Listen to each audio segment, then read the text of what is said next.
Hey, good morning, everyone, and welcome once again to the JKMRC Friday Seminar series.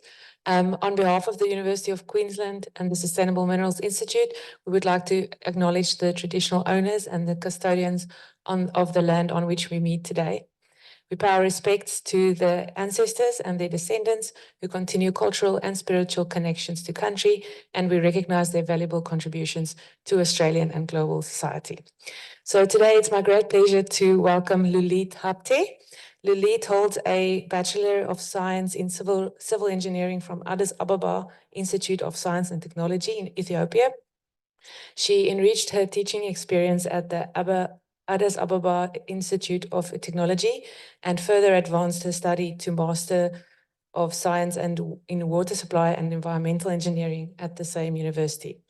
Lulit then moved to South Korea in 2018 to start her PhD at the University of Science and Technology. She obtained her PhD in resources recycling in 2021 and worked as a postdoctoral researcher at the Korean Institute of Geoscience and Minerals in South Korea for 2 years. Currently, Lulit is working as at the Sustainable Minerals Institute, JKMRC, as a research fellow. The title of her talk today is Stabilisation of Heavy Metals in Aqueous Solutions Through Carbon Mineralisation, a Response to Climate Change. Please join me in welcoming Lulit.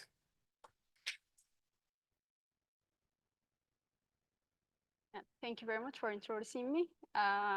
Good morning, everyone. I recently come to Australia, maybe 5 or 6 months earlier. So I have stayed in South Korea for 6 years. So this work is the work that I have done in South Korea. And the title is The Stabilization of Heavy Metals in Aqueous Solutions using the carbon mineralization technology. This work is full of experimental work. I will try to give you some kind of introduction at first, and then because the whole work is the combination of 3 main field of studies, which is the heavy metal removal from aqueous solutions, climate change or carbon mineralization, and also material synthesis from municipal solid waste. So I will try to give you some introduction from each part of the areas of study, and then we will go through the experimental part. So it is detailed in experiment. So I will try, if I have got a chance for the future seminar, maybe I will give the application part, but today is more focused on the experimental part. So let's start our presentation. So as an introduction, I will start from the global carbon dioxide emission. Since the Industrial Revolution period, which is the 1990, carbon dioxide emission has been increased by 90%. And this is mainly from the fossil fuels and industry. And we know that the main contributors for the carbon dioxide emission are, the first one is the fossil fuel and agriculture, the food retail, and the construction industry, the cement industry. So this all contributes to the carbon dioxide emission. And so we can see that in 1900, the emissions of most of the countries is, we can say it's below 20 million tons. So except some parts, it was very, very low. However, by now we are emitting around 34 billion tons each year. So this can be because of so many different reasons, but the general reason for this are 2. The first one is the industrialization, and the second one is the population growth. And we can see that in 2021, this record has shown an increase in the emissions. Most of them are developed countries. So this is because of the industrialization. So, in 2023, last year, it has been recorded as the warmest the warmest year on record. So in 2022, it was recorded that the 2016 was the first one, which is around, I think, 0.99 degrees. But recent studies have shown that 2023 has been the warmest year, and which is around 1.18. So we know that the Paris Agreement for the plan is to limit the global warming by 1.5 degrees, 1.5 to 2 degrees. However, we almost reached to 1.18 already in 2023. So we can see that how rapidly we are emitting carbon dioxide, and global warming is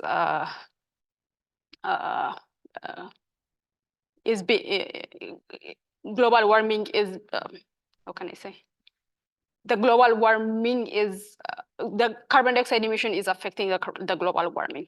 So what is the effect of this? One of the major concern of the global warming is the rise of the sea level, the sea level rise. So this shows that around 1.1 millimeter per year increase in the sea level. So when we say the sea level rise, there are so many adverse effects on our planet. So the first one is there's an estimation that most of the coastal cities can be submerged, or they can be flooded up to 20 meters. And this can result in a very toxic or dangerous emergence of viruses, which are very dangerous for human beings. So this can show us that our Earth is on danger if we continue to emit carbon dioxide emission with this rate. So the Sustainable Development Goals were set by the Paris Agreement in 2015. So there are 17 goals. So among this, our focus is only on 3, which is number 6, the clean water. And the goal is to ensure the availability and sustainable management of water, clean water. And the second one is SDG 12, which is the ensuring sustainable consumption and production pattern. And the third one is the climate action, which is the aim is to limit the global warming by 1.5 degrees Celsius. So all this, the aim is to limit the by 2050 net zero emissions and climate resilient world. So all this can work to save our Earth. So if, as I said earlier, if we continue to emit carbon dioxide with this rate, then we might lose Earth. However, if we act now, we can save our Earth. So let's come to carbon mineralization. What is carbon mineralization? So this concept comes from the mineral carbonation process. So the mineral carbonation process. So mineral carbonation, we know that it's a natural process of weathering rocks. So naturally, carbon dioxide can be trapped into the rocks, and then it can form different stable minerals like calcium carbonate, magnesium carbonate. So the carbon mineralization is an approach to remove carbon dioxide from the atmosphere in the form of any kind of carbonate minerals, such as calcite or magnetite. So we know that the CCS technology, so the CCS technology is not that much, it's quite expensive, and also there are studies that they believe it's not doing much for the climate change or for the emission of carbon dioxide. So recently there is there's a study that tells that we have to use the stored carbon dioxide instead of just storing it in underground. So we start to utilize the stored carbon dioxide for different versatile applications. So the application of this carbon dioxide is very wide. We can use it in a very different applications. And one of this method is accelerated carbonation. So in mineral carbonation, the rate at which carbon dioxide is being stored in the form of mineral carbonates is very slow because the carbon dioxide concentration is very low. However, in accelerated carbonation, the carbon dioxide amount is high, and we will at a faster we can use the carbon dioxide at a faster rate. So it is one way of utilizing carbon dioxide in an attractive way to mitigate the carbon dioxide. And for this process, calcium and magnesium plays a very important role because carbon dioxide has the tendency to react with calcium and magnesium specifically, calcium in the form of free calcium and magnesium as well as. So these are the two good sources of for carbon mineralization, calcium and magnesium ions. In the process, I just generalize in 3 processes, but it has around 8 processes. The first one is the calcium and magnesium extraction from alkaline materials, so which is the dissolution of calcium and magnesium. And then the second one is the diffusion of carbon dioxide, the gas. So it can be converted or diffused into the aqueous solution. And then finally, the precipitation of calcium carbonate and magnesium carbonate. So it's highly, these are the main 3 reactions. And if we have calcium and magnesium at the same solution or at the same solid, it is highly dependent on pH. So if the pH is higher, then we tend to get the calcium carbonate. If we manage to keep the pH around below 10 to 9, we have the opportunity to get magnesium carbonate. And PCC, or the precipitated calcium carbonate, has 3 forms, which is the calcite, aragonite, and veterite. And veterite is it's not a stable form of calcium carbonate. So we will focus only on the calcite and aragonite. Calcite is a rhombohedral crystal structure, and aragonite has a crystal structure of needle-like. So this has so many applications, especially in the plastic. For example, aragonite has an application in the plastic industry, in vehicles, and also in the drug for medicine. We are using all the calcite and aragonite. So when we come to the municipal solid waste, so this is also one contribution for the emission of carbon dioxide. However, I will try to talk about the municipal solid waste as itself. So the generation of solid waste is also increasing and is very high. It's like, as I said earlier, so it depends on the industrialization and the population also. So most of the developed countries, they tend to produce more waste, more municipal solid waste. And among this waste, the major part is the food waste.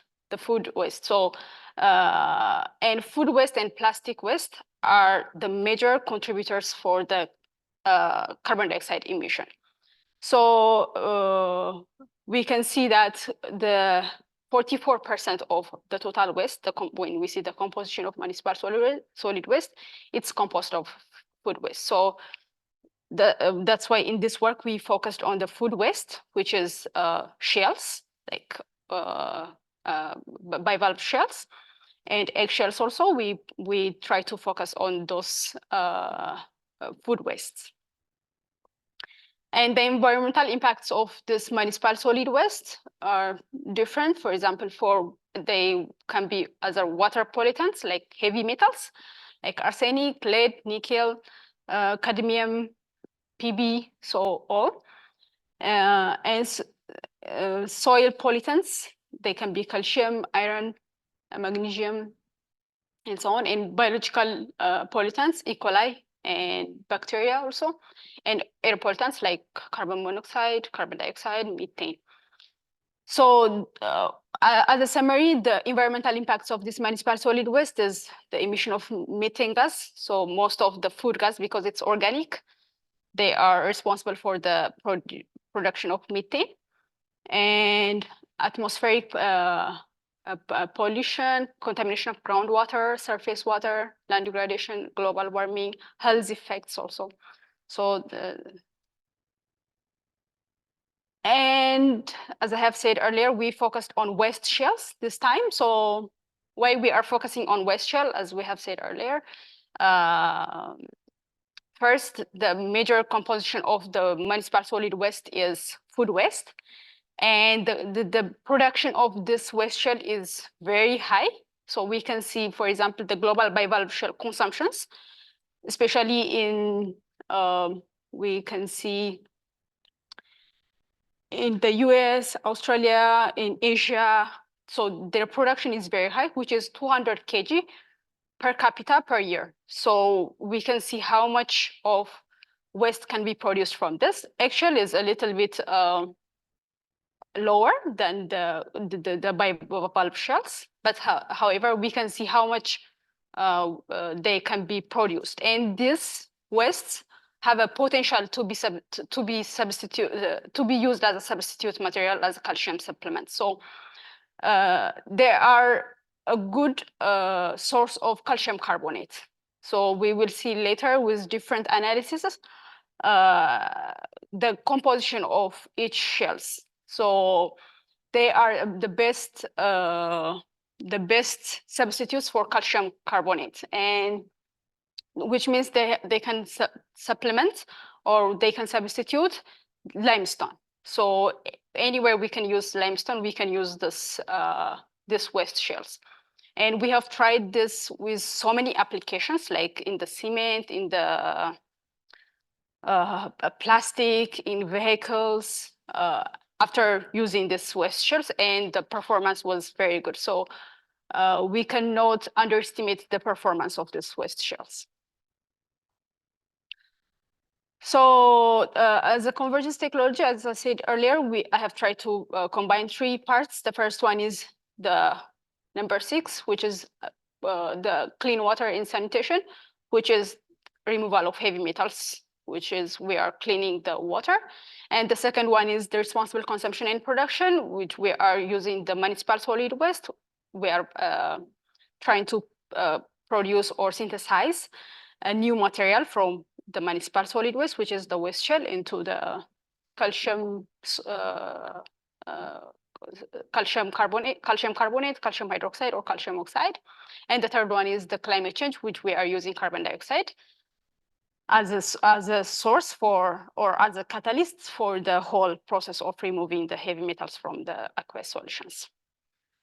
So that's all about the introduction. So I will come to the experimental part.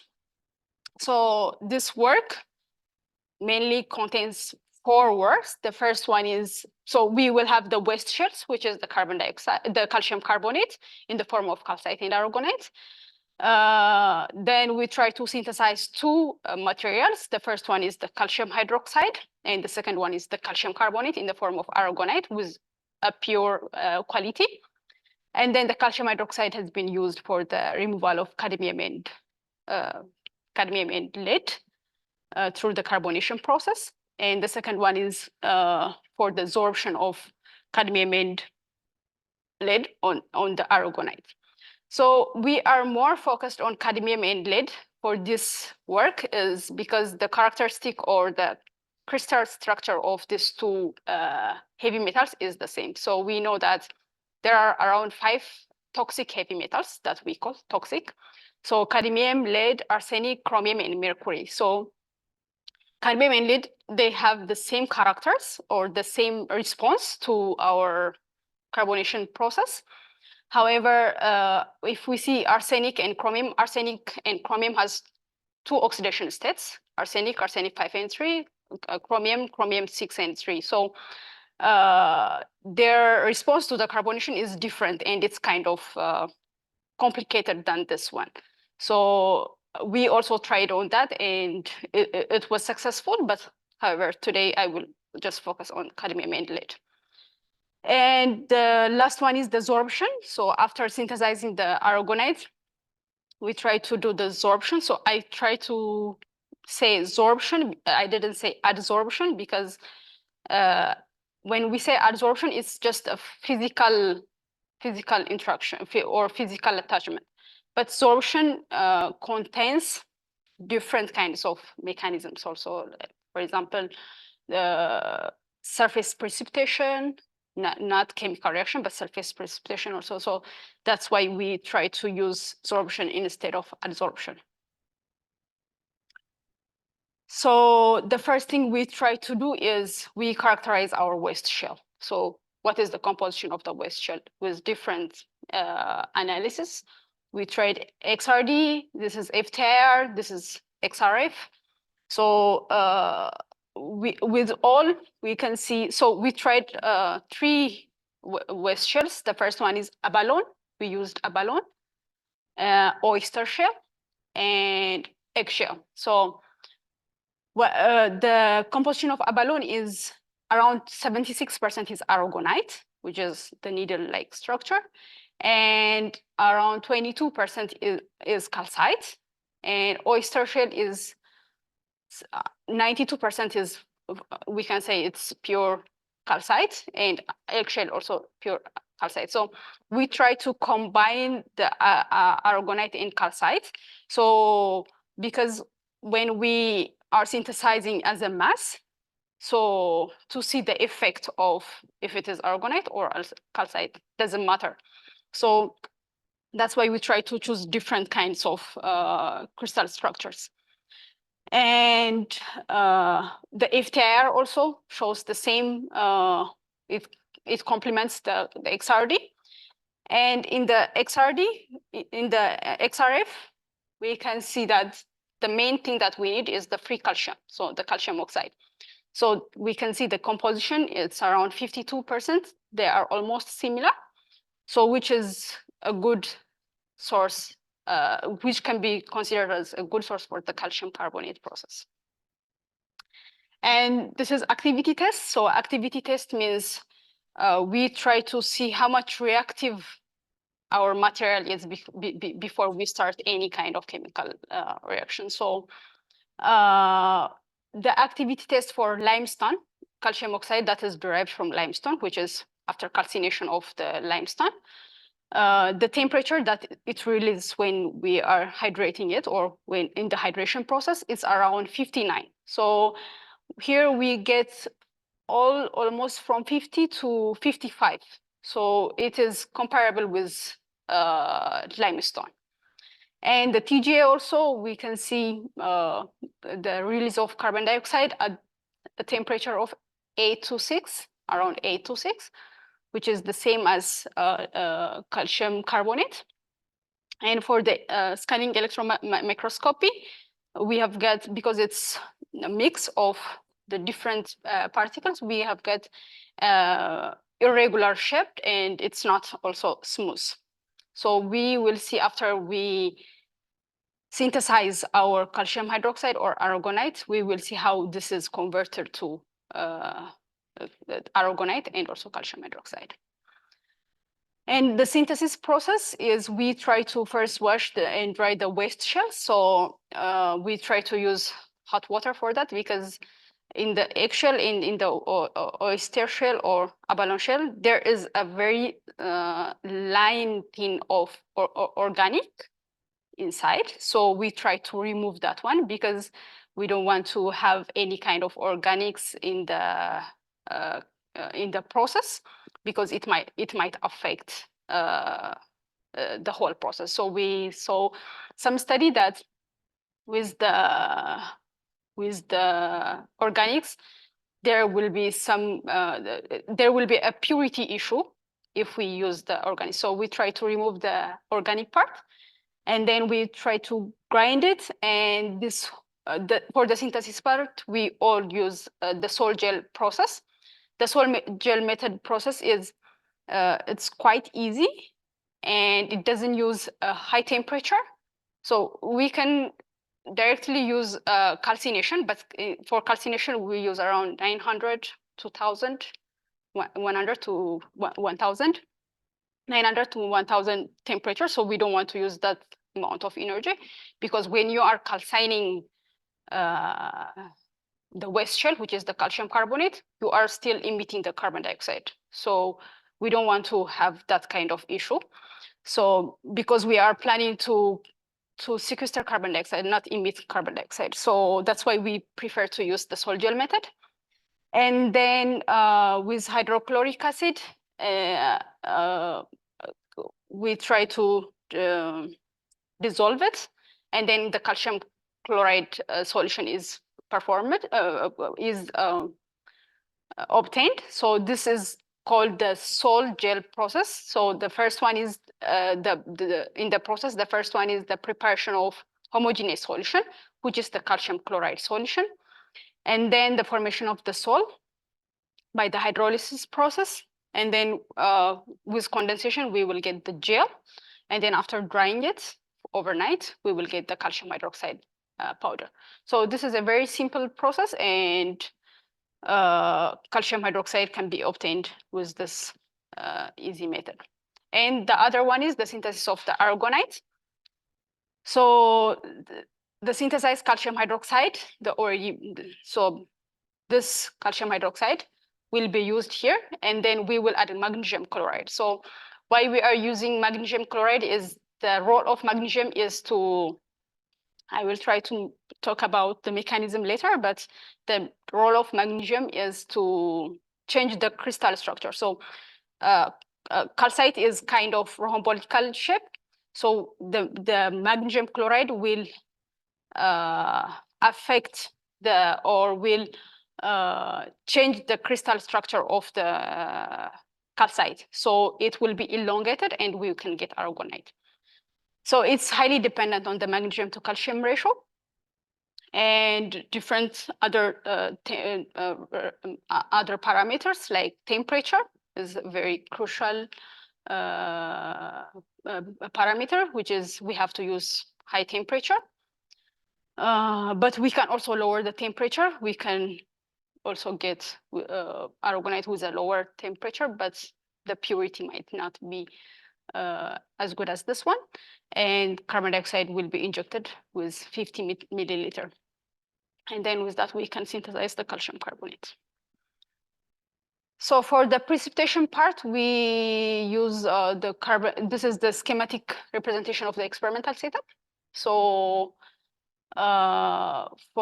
this is the water, the aqueous solution with heavy metals, and the pH meter will control it, and carbon dioxide will be injected with controlled flow meter.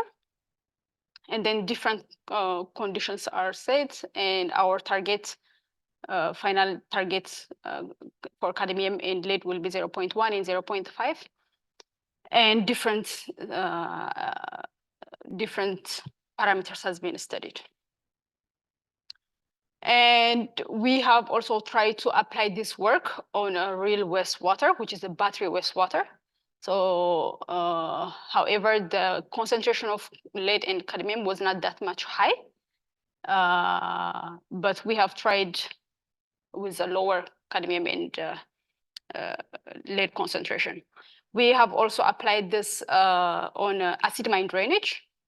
So this is also one good example for the application part. So that is also another big, it will be a very big presentation. That's why I didn't bring it here, but we can also apply this for the acid mine drainage, because in the acid mine drainage, first, it's very acidic, high in sulfate, and also there are some, depending on the acid mine drainage, where it comes from, the heavy metals also will be involved in the acid mine drainage. So the acid mine drainage that we had back in South Korea was very high in heavy metals.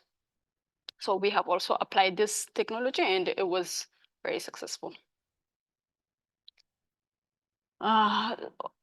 Okay, so for the removal part, for the removal mechanism, so in this kind of work, there is some confusion between adsorption and precipitation. So is it adsorption in the calcium carbonate, or is it precipitation in the form of heavy metal carbonate? Like, is it cadmium carbonate, lead carbonate, or is it attached on the calcium carbonate? So to clear out this kind of confusion, we've tried to study the removal mechanism by using a saturated calcium carbonate. So with the saturated calcium carbonate, we try to keep the same condition with the carbonation of calcium hydroxide, with the same amount of heavy metals and with the same conditions, everything. And then the final concentration of the saturated experiment, the saturated calcium carbonate experiment with the calcium hydroxide carbonation experiment, it was compared, and we have tried to figure out which part is adsorbed in the calcium carbonate and which part is precipitation. And the other thing is we have tried to add also KR slag, Camper reactor slag. It's one type of slag. So it's an industrial byproduct. So its chemical composition is high in calcium hydroxide. So we can also use this one to enhance the precipitation process. So this the addition of calcium hydroxide KR slag can benefit the whole process in the reduction of the sludge. So when we are using a small amount of KR slag, we can reduce the amount of sludge that we are producing. So the sludge is also very important. So we consider to use KR slag with a small amount of calcium hydroxide so that we can enhance the precipitation and also decrease the sludge production. And we have also studied the heavy metals involved in the KR slag, but it was almost non-detected for this case. But even if it has a heavy metal inside the KR slag, doesn't matter, because when we're using the carbonation, it will stabilize the carbon dioxide in the byproduct by itself. So one method of or one application of the carbon mineralization process is we can stabilize industrial byproducts like fly ash or bottom ash, slags. So they can stabilize the heavy metals in the solid waste. So when we mean by stabilization, it means that we can make it stable, so it will not be leached out to the environment. So the problem with this industrial byproducts is if some kind of conditions, like if pH changes to the acidic range, then it can be easily leached out to the environment. The heavy metals can be easily leached out to the groundwater, surface water, so it can. So this means we cannot dispose the industrial byproducts just without treatment. So if we do carbonation, and then we can dispose them as a waste to the environment, so because they are stabilized. Okay, so, and the last one is this sorption. For the sorption, we also studied different parameters, and this is the experimental work, so the experimental procedure. However, as I said earlier, so once we produce the aragonite, we used for the removal or for the absorption of the heavy metals with different parameters. So these are the limits, the maximum limits in wastewater treatment effluents with different standards for EPA, EQA, Japan, China, South Korea, so different standards. So our goal was for cadmium, it's around 0.1, and for lead, it's around 0.5. So we try to consider the South Korea case for this one.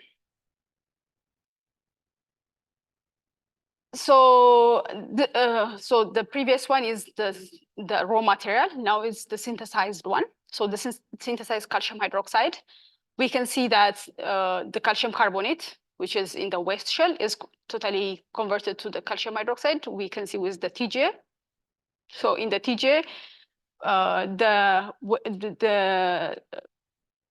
the peak at the 472, it shows that the release of the hydroxyl group, which is the OH group, at that peak. However, in the around 600, it shows the release of the carbon dioxide.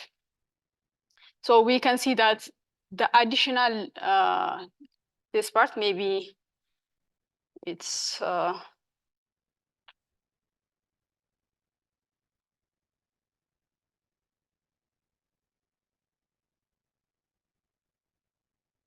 yeah.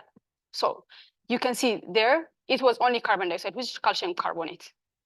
So there was no, the weight loss, the first weight loss is due to the moisture in the calcium carbonate.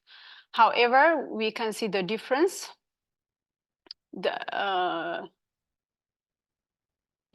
So the different peak here, this peak is because of the synthesis of the hydroxide, the calcium hydroxide, which is the release of the hydroxyl group. And if there also, we can see that a new bond around 4,000 wave number, which is the bond between the OH bond. So it can also depict that the hydroxide or the calcium hydroxide has been synthesized. And XRD clearly will show us portlandite. So before it was calcite, aragonite, calcium carbonate. However, here we can see that portlandite, but with a very minor peak of calcite. So there is a very minor peak of calcite. So we can improve this with improving the different parameters. However, for future work, we can work on this to get the pure to get the pure calcium hydroxide. However, with this process, it doesn't affect the removal process. So and also the ACM, we get the hexagonal shape.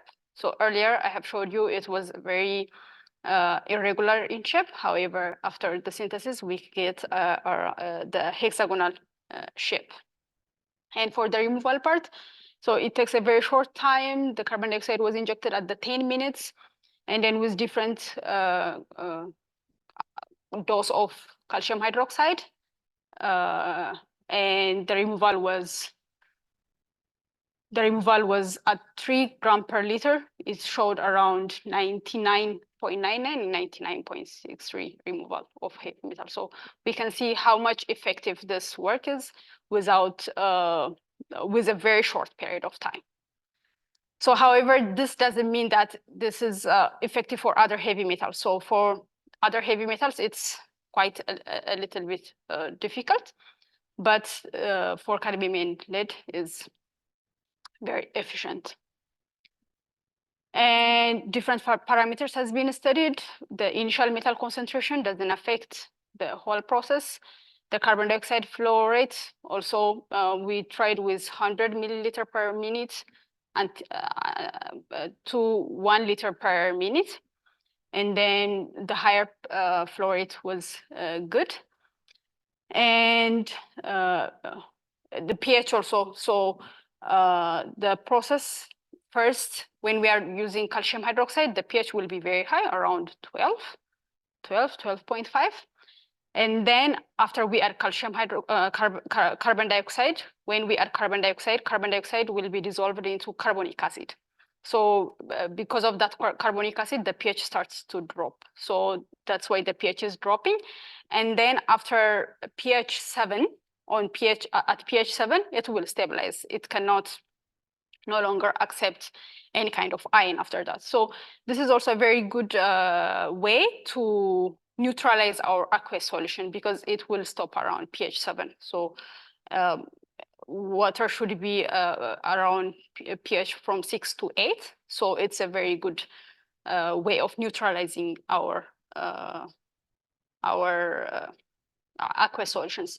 So for example, in the acid mine drainage, as I have said earlier, that was a very good approach because it will neutralize, because acid mine drainage is very acidic. It's below zero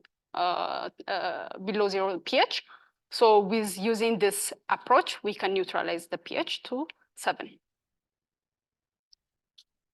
And we have also studied the effect of carbon dioxide on heavy metal removal. So we have tried to see 2 cases, before the carbonation and after carbonation. What if we don't use the carbonation, and what if after we use the carbonation? So before the carbonation, for the case of cadmium, the removal efficiency is very high.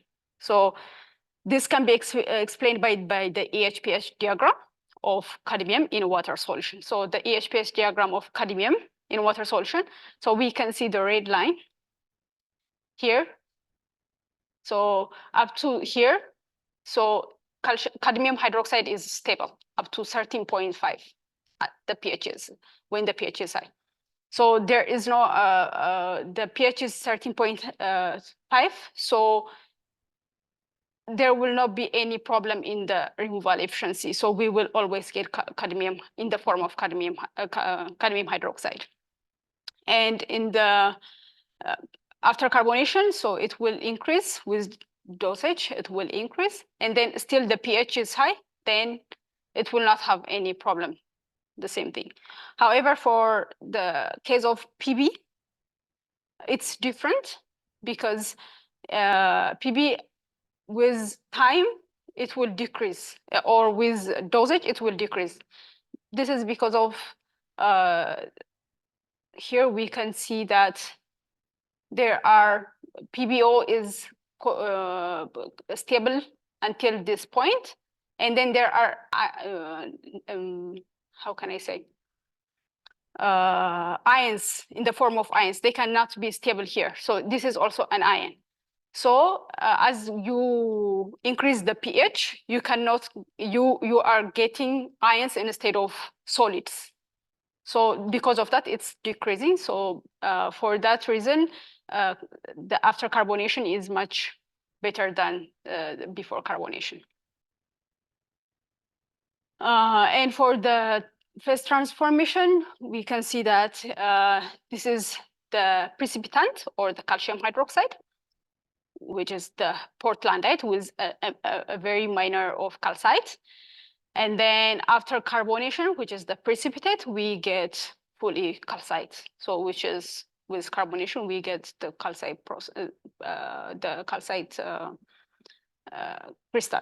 However, we couldn't find any cadmium carbonate or lead carbonate because of the concentration is very low. So in XRD, there is some limit that you can read, not only XRD, in FTIR also, there are some limits that you can read the compound. So because of the calcium hydroxide we used is very high compared to the amount of the heavy metals, we couldn't get the cadmium carbonate and lead carbonate. And the FTIR also the same. So for this one, the OH bond, which is the calcium hydroxide, then when we get after carbonation, the OH bond is not present anymore. However, the CO bond was higher, which is the calcium carbonate. And for the TGA, this is the OH, the calcium hydroxide, the peak here. And this peak is no longer present here, which is the total conversion of the calcium hydroxide to calcium carbonate. And we've tried to study the cadmium and lead on carbonation. Why we studied this is because if we want to use the PCC, or the calcium carbonate that is formed at the final stage, if we want to use for another application.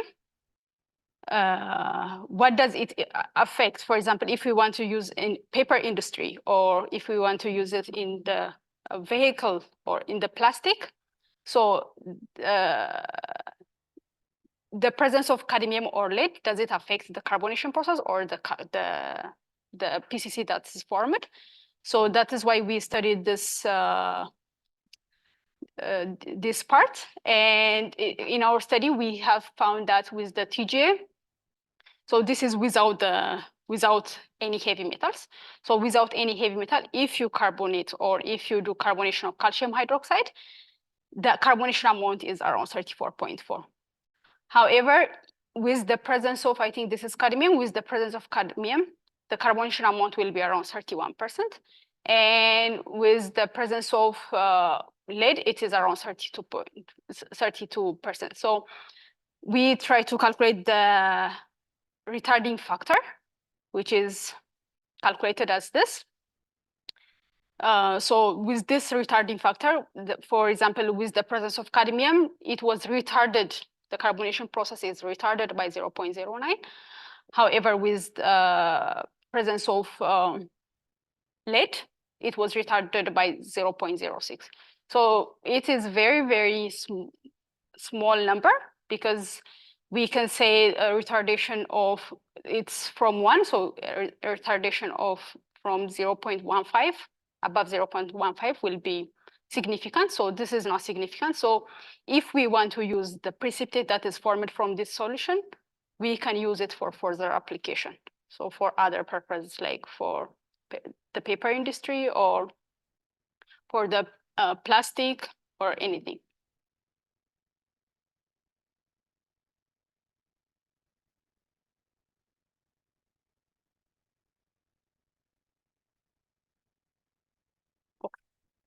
And the application we did for the real wastewater, the result was this one. So before the treatment, it was 3.3 milligram, and it was 1.02. And then after carbonation, it becomes this. So it is still less than 0.5, this one, less than 0.1. So our main goal is to get an achievable or within the limit. So this is not for drinking water. This is for wastewater effluent. So which means to release it to the environment. So it is okay to release it to the environment, but for drinking, it cannot be applied. And the pH also, we can see that it gets to 7 point, which is neutralized. And the pH, it takes a longer time this time, because it normally takes around 15 minutes, but this one is higher because because the pH is very low, we used high amount of calcium hydroxide. That's why it takes a very long time to decrease the pH. And also the solid residue we found is this one, because of the high content in sulfate. We found calcium sulfate hydrate. So we can use this also. We have tried, we didn't finish it, but we have tried to use this as gypsum also for other purpose. And for the addition of the KR slug process, this is the KR slug dosage without the calcium hydroxide. And this one is with the calcium hydroxide. However, we can see that when we add both KR slug and with a minimum amount of calcium hydroxide, because earlier we used a calcium hydroxide dosage of around 3 grams per liter, but here we used around 0.5 grams with 1 gram of 1 gram per liter of KR slug. We have obtained the same results as before. So this means that, so with the 3 gram, maybe, okay. Maybe later I will show you, we can see how much sludge we can reduce with using the KR slug, because, for example, when we are using this one, we are using 3 grams per liter. However, we are using here a total of here 1 gram and 0.5 grams. So we can reduce the the sludge, and also we can stabilize the heavy metals in the aqueous solution. And this is the effect of carbonation also. So before carbonation and after carbonation. So this is before carbonation, the removal efficiency is very low. Here is very high, so carbonation is better. So, and we of course try to see the environmental impact also by leaching. So through leaching, of course, after 4 it will be stable, but in a very acidic conditions, we can see there are some concentrations of heavy metals related to the environment, but the concentration is not that much high. We can see that. So it is the same like this. So in any solutions, if the pH is very low, because of the high concentration of hydrogen ion, it can release the heavy metals. But here the concentration is very low compared to the others.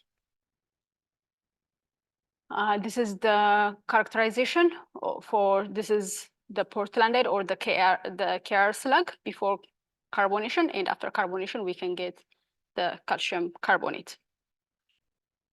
Yeah, so here we have seen, I've told you the removal efficiency with the saturated calcium carbonate, it's around 3.1, and with the carbonation it was 0.1, and for the removal efficiency is 36.9 and 99, and for PB 0.28 is 0.37. So this is the study for the removal mechanism. So we can see here there is no difference. There is not that much difference. So we can see that this is totally precipitation, but here there is an extra amount of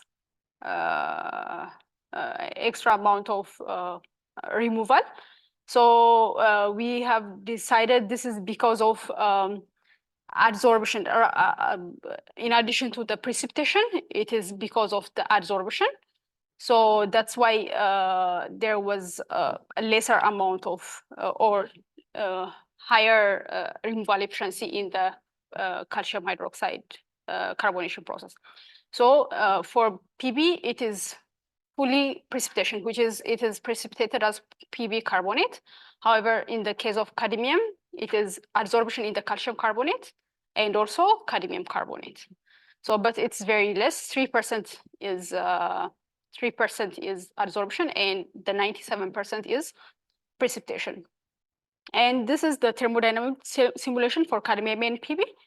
So with this, cadmium carbonate can form with the range of pH here. So here we can see that a full of cadmium carbonate can be found from pH 6 to pH, wide range of pH.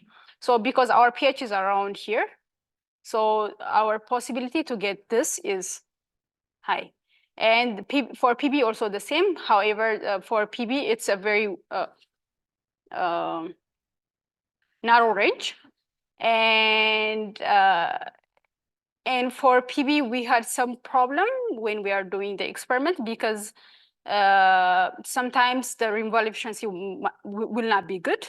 Sometimes it will be good. So we found out that it was the pH. So if we like deviate our pH from this, we will not get the result that we acquire, because the precipitation of PB carbonate was a very wide, a very narrow range. So we have to keep that pH as much as possible.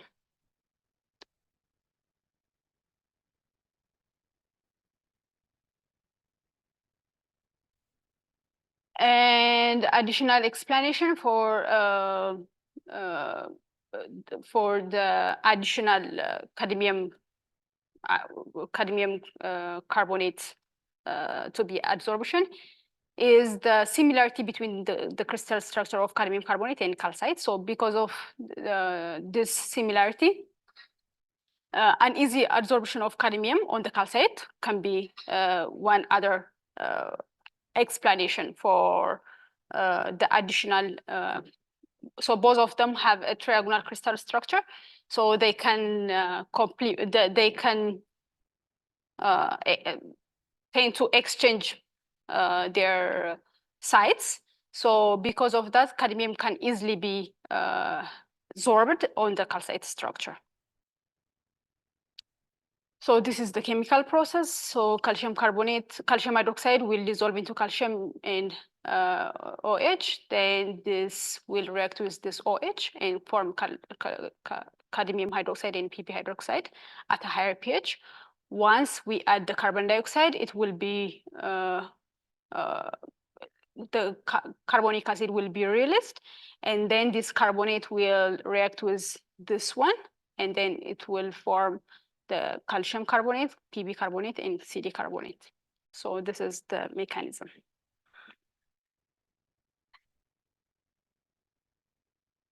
Okay, so I will go quickly. So this is the absorption part, and I think I don't have time for that, but I will just go roughly. So for the absorption, we try to get aragonite, and then we have characterized the aragonite and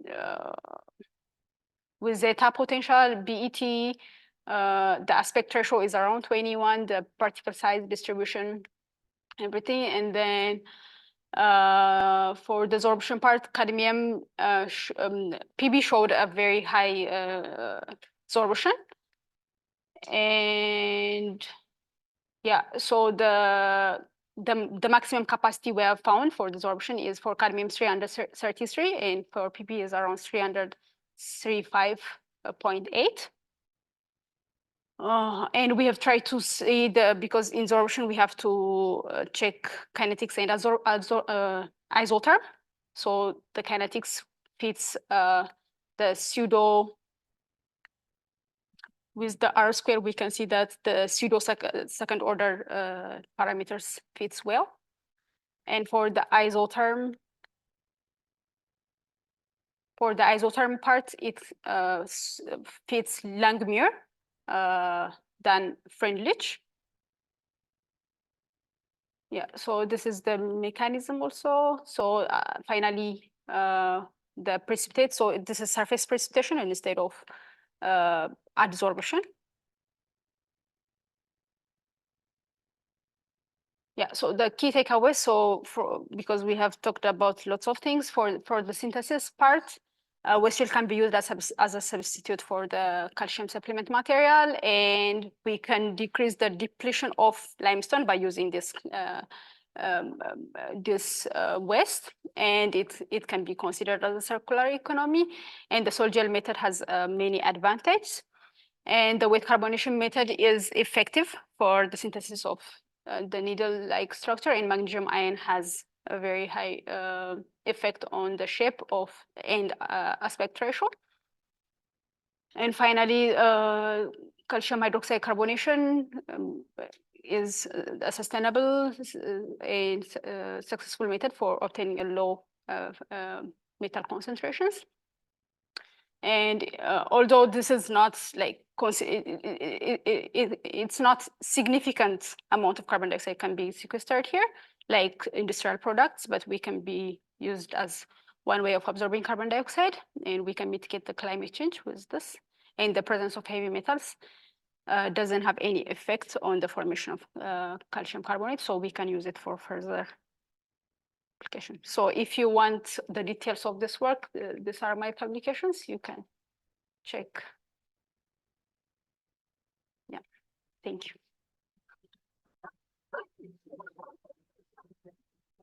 Thank you very much, Lulit. Sorry, I had to. No. So, are there any? I think we have time for maybe one question. No questions.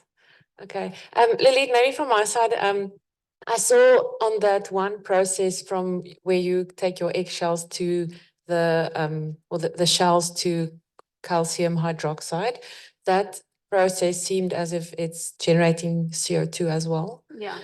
So have you done sort of like a comparison to which you look at the CO2 that's being generated versus the CO2 that's actually being, mitigated or used?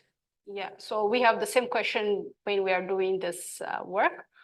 So our answer for that was, of course, the carbon dioxide that will be emitted is the same amount that it stores the carbon dioxide. So if one compound has some carbon dioxide and you are using the hydrochloric acid, it emits the carbon dioxide. However, this process is a net zero carbon process. Okay. So you are sequestering and you're emitting, but with the additional amount of the heavy metals, because they also absorb carbon dioxide to form carbonates. So that is the additional amount of carbon dioxide that it sequesters, but it is not as high as the calcium and the magnesium. Okay, makes sense. Thank you very much. So whoever wants to have a chat with Lulit and the online questions as well, you can reach out to Lulit afterwards. Sorry, we've run out of time. So next week we have Dean David from Wood PLC, who will be talking about his experience in the field of mineralogy, where he will wander through various mineral identification journeys and shed some light on what he has learned throughout his 45 years of experience. So I hope to see you all there. Thank you very much.